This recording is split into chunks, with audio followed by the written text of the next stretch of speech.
Hello friends. चलो आज discuss करते हैं class 10th UP plus CBSE board economics chapter first, जिसका नाम है विकास या डेवलपमेंट। इस चैप्टर में मैंने इंपॉर्टेंट क्वेश्चंस की लिस्ट बनाई है, इसको वन बाई वन करके डिस्कस करूंगा आपके साथ। सबसे पहला क्वेश्चन है, विकास के विभिन्न मापदंडों को उदाहरण सहित समझाइए। देखिए, विकास क्या है और उसको मापने के क्या क्या मापदंड हैं उनके बारे में पूछा गया है। तो विकास एक ऐसी चीज़ है जिसको एक मापदंड से हम नहीं माप सकते। जैसे कि अगर प्रति व्यक्ति आय बोला जाए तो प्रति व्यक्ति आय पर्याप्त नहीं है विकास को डिफाइन करने के लिए। हमें विकास को डिफाइन करना है तो बहुत सारे मापदंडों से होकर गुजरना पड़ेगा, जो कि इस प्रकार है। विकास केवल आर्थिक आय बढ़ाने का नाम नहीं है।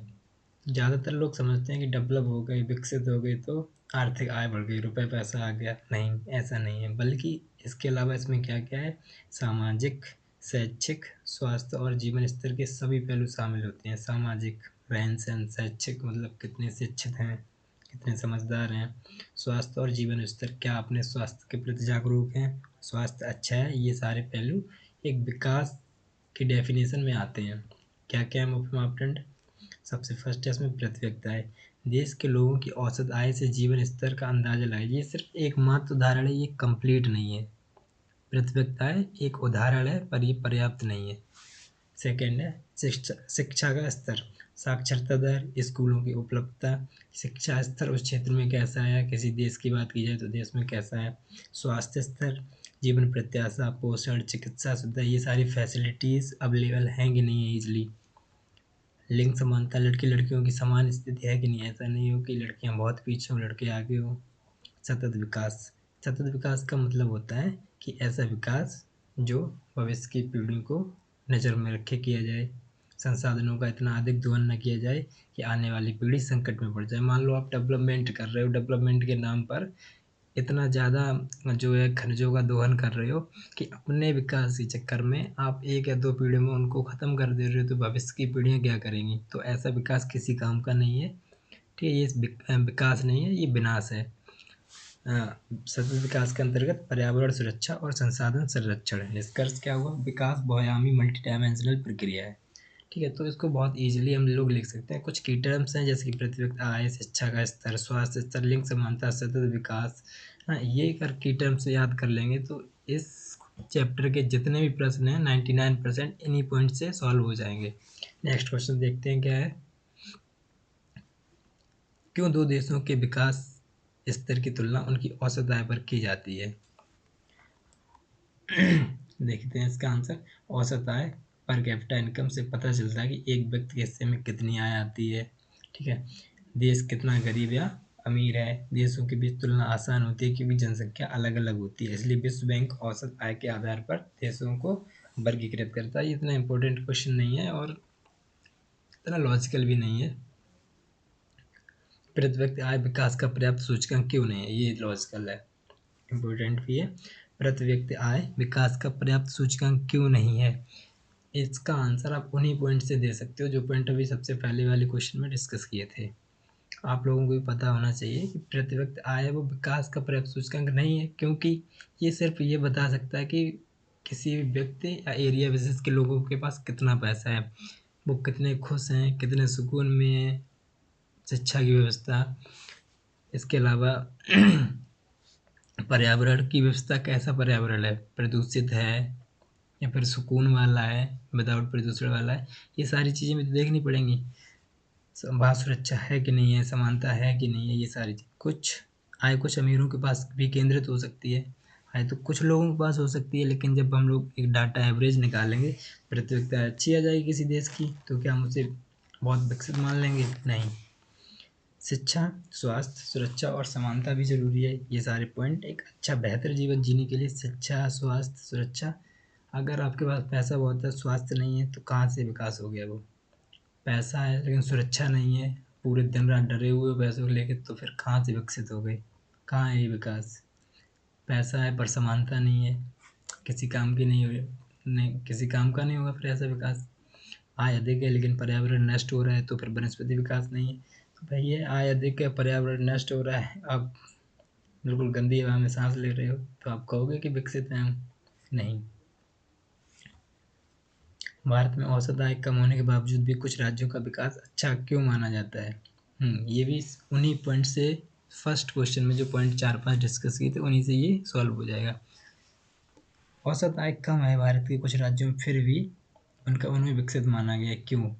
क्योंकि एकमात्र रीजन आय ही नहीं है, प्रत्यक्ष आय नहीं है विकास को मापने के लिए। ये एक तरीकों में से एक उदाहरण है, पर ये अंतिम नहीं है। और भी हैं। वो क्या है? शिक्षा का स्तर। क्योंकि उन राज्यों में पैसा भले ही कम है पर शिक्षा का स्तर ऊंचा है, जो कि एक इम्पोर्टेंट फैक्टर है विकास को नापने के लिए।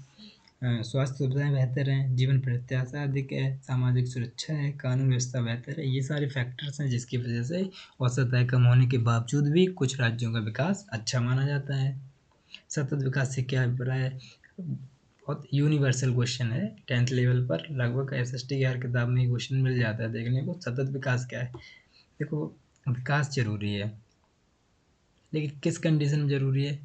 विकास अंधाधुंध विकास करने के चक्कर में हम संसाधनों का इतना अधिक दोहन नहीं कर सकते कि आने वाली पीढ़ी के लिए वो बचे ही नहीं। एक बार सोच कर देखो, आप विकास कर रहे हो, विकास के नाम पे कोई लिमिट ही नहीं है निकालने की। खनिजों का निकालते जा रहे हैं, निकालते जा रहे हैं, कोयले का भरपूर उपयोग, पेट्रोल का भरपूर उपयोग, पानी को आवश्यकता से अधिक निकाल रहे हैं विकास के नाम पर।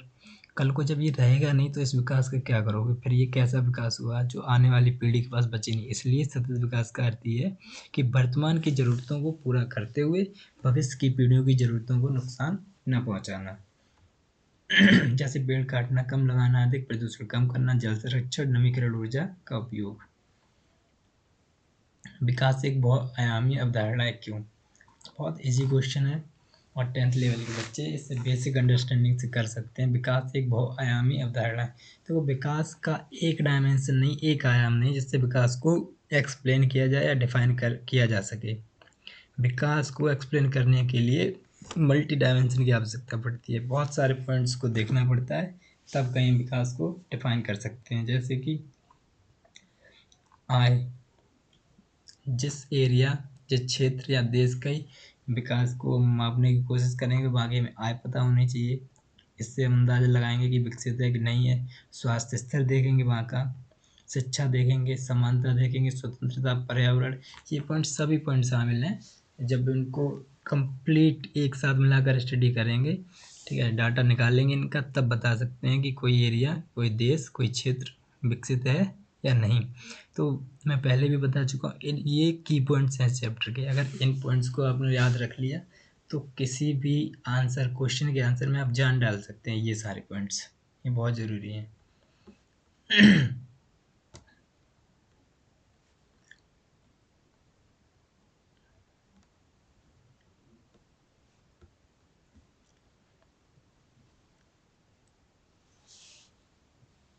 विकास के दो गैर आर्थिक संकेतन लिखिए।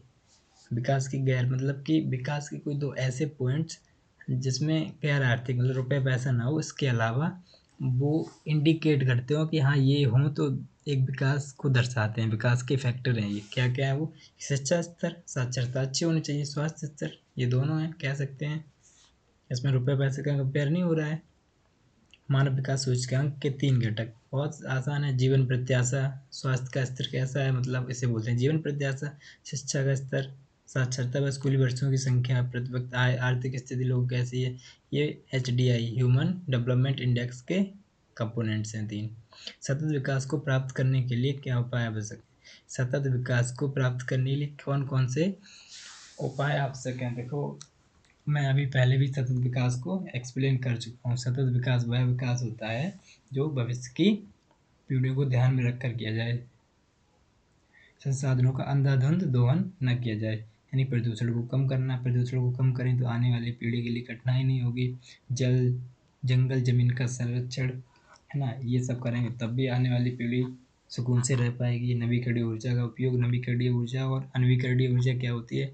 नवीकरणीय ऊर्जा वह ऊर्जा होती है जिसको नवीकृत किया जाए, सही जैसे सोलर ऊर्जा, सनलाइट, पवन ऊर्जा। प्लास्टिक कम करना, उद्योग में पर्यावरणीय नियमों का पालन करना, यह उपाय वर्तमान और भविष्य दोनों को सुरक्षित बनाते हैं। न सिर्फ भविष्य की पीढ़ी को बल्कि इस पीढ़ी को भी सुकून पहुंचाएंगे। विकास और वृद्धि में अंतर स्पष्ट कीजिए। देखिए ये क्वेश्चन हर कोई इतनी आसानी से नहीं समझ पाएगा, विकास और वृद्धि, क्योंकि इसमें जो शब्द है ना, ये मात्रात्मक और गुणात्मक, ये हायर क्लासेस वाले अच्छे समझ सकते हैं, और मैं समझाने की कोशिश करूँगा बहुत आसान तरीके से।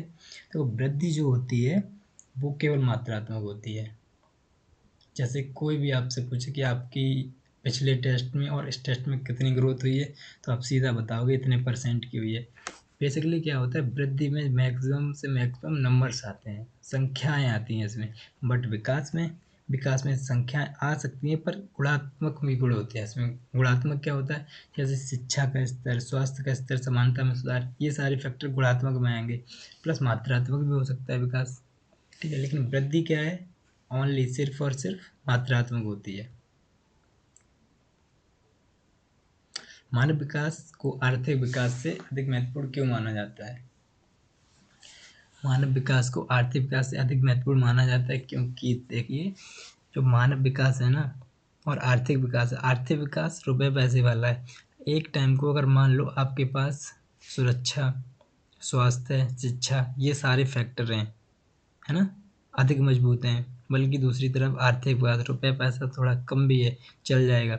लेकिन अगर आपके पास रुपये पैसा भरपूर है और मानव विकास के अंतर्गत जो पहलू आते हैं, जैसे कि स्वास्थ्य, शिक्षा, समानता, सुरक्षा, पर्यावरण, ये सारी चीज़ें नहीं है, तो आप इनके बिना सुख शांति से जीवन व्यतीत नहीं कर सकते। इसलिए मानव विकास ज़्यादा जरूरी है, आर्थिक विकास उतना जरूरी नहीं है।